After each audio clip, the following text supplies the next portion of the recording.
مومن کی 3 خصوصیات ائمہ نے بیان کی کہ 3 چیزیں ضروری ہیں مومن کے اندر، وہ ہونی چاہیے عزیزان محترم، کہ انسان اپنے اندر ان چیزوں کو دے. اور پہچانا کس سے جاتا ہے؟ ان 3 خصوصیات سے. کیا ہے؟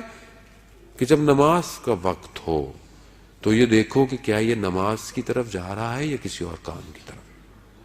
پہلی خصوصیت یہی ہے. ابھی نماز کا وقت ہو گیا ہے، خوب ٹھیک ہے، جو روڈ پہ کام کر رہا ہے، کہیں بیٹھا ہوا ہے، وہ غلط، لیکن سب کچھ آپشن ہے، نماز پڑھ سکتا ہے، جا سکتا ہے. وہ باتیں کر رہا ہے، دیکھ رہا ہے، ٹی وی دیکھ رہا ہے، کوئی میچ دیکھ رہا ہے، اور نماز کا وقت ہو گیا ہے.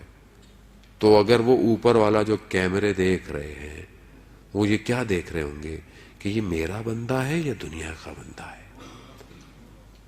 کوئی نہ دیکھے آپ کو، اس کے کیمرے دیکھ رہے ہیں. اگر ہم چاہتے ہیں کہ ہم یہ جانیں، حدیث ہے کہ اگر تم چاہتے ہو کہ یہ تم دیکھو کہ اللہ کے نزدیک تمہاری منزلت کتنی ہے، تو یہ دیکھو کہ اللہ تمہارے نزدیک اللہ کی منزلت کتنی ہے.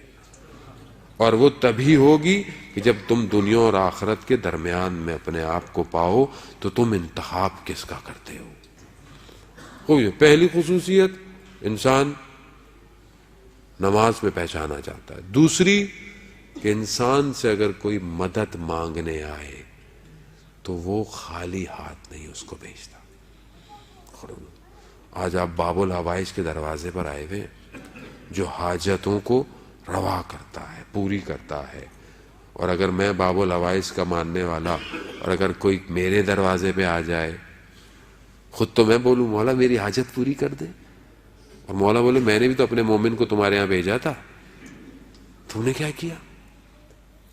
امام کا واقعہ آپ کے سامنے موجود ہے نا، علی ابن یقطین جو امام کا خاص شخص تھا، جو حکومت کے اندر تھا، اور کہا تھا کہ جب ماننے والے آیا کریں تو ان کی مشکل کو کیا کرنا؟ حل کرنا.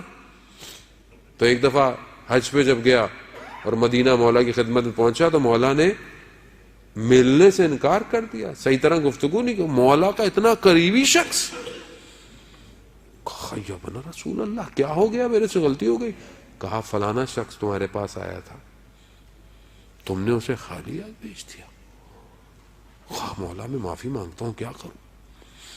کہا نہیں، جب تک وہ معاف نہیں کرے گا. اللہ اکبر. عزیزان محترم، بڑا ہم اللہ کو راضی کرنے کے چکر میں صبح شام لگے رہتے ہیں. جب تک مخلوق خدا راضی نہیں، اللہ بھی راضی نہیں ہونے والا.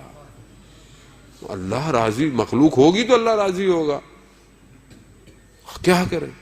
اور وہ کوفہ میں یا بصرہ میں یا مدینہ میں، تو امام نے اسے اجازت امامت سے وہاں بھجوایا. اس نے دروازہ دق الباب کیا. اس نے جیسی دروازہ کھولا تو علی ابن یقطین کو پایا. کہا کیسے آنا ہوا؟ کہہ رہا بس میں معذرت کے لیے آیا ہوں، معافی مانگنے. کہا کیسی بات کر رہے ہیں میں آپ کو؟ کہہ رہے نہیں، اپنے رخسار کو زمین پہ رکھا. کہا اس پہ پاؤں جب تک نہیں رکھو گے مولا راضی نہیں ہے. اور میں کتنا دل دکھاتا ہوں عزیزان.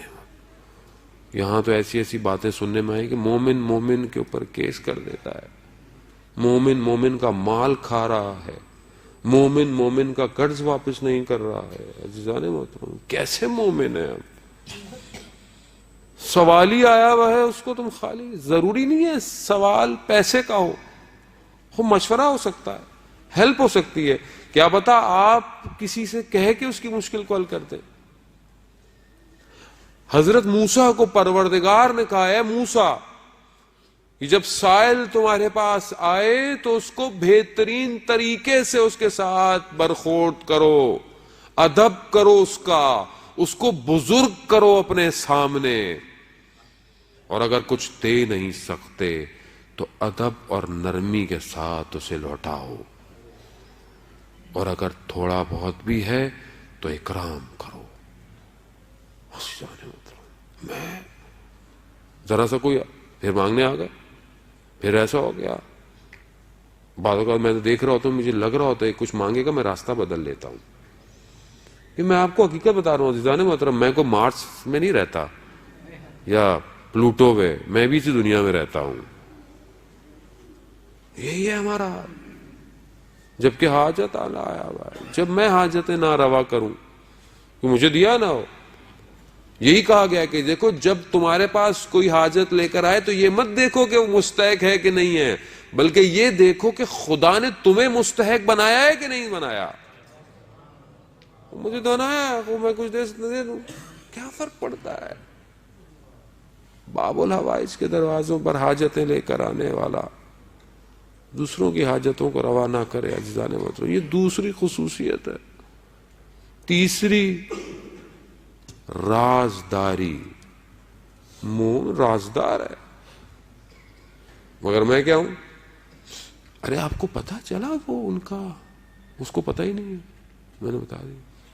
پھر جہاں ملا اور ان کو پتا چلا وہ جو مسجد میں آتے تھے یہ ہو گیا. بھائی نہیں پتا تو نہیں بتایا. آپ کو اگر کوئی چیز بتا دی ہے رازداری ہے، رازداری رکھیں. رازداری مہم ہے عزیزان محترم. جو دنیا کے رازوں کو اپنے سینوں میں رکھتا ہے، خدا عرش کے رازوں کو اس کے اوپر کھولتا ہے. جب مجھ سے یہ راز ہی نہیں سنبھل رہے تو مجھ پر عنایت کیسے ہوگی. عزیزان محترم، امام کے جو 4 نائب تھے اس وقت، ان میں سے ایک ایسا تھا، بعض 2 بھائی تھے، کہا کہ ان کو کیوں نہیں بنایا، ان کو کیوں بنایا. کہا کہ وہ ایسا ہے کہ اگر اس کی ابا کے اندر بھی وقت کا امام ہوگا تو وہ ابا کے ٹکڑے کروا دے گا مگر امام کے بارے میں بتائے گا نہیں. رازداری ہے. رازداری کریں اگر کوئی آپ کو اس قابل سمجھتا ہے. یہ 3 خصوصیت ہیں عزیزان محترم، یہ میں اپنے اندر ڈھونڈوں عزیزان محترم.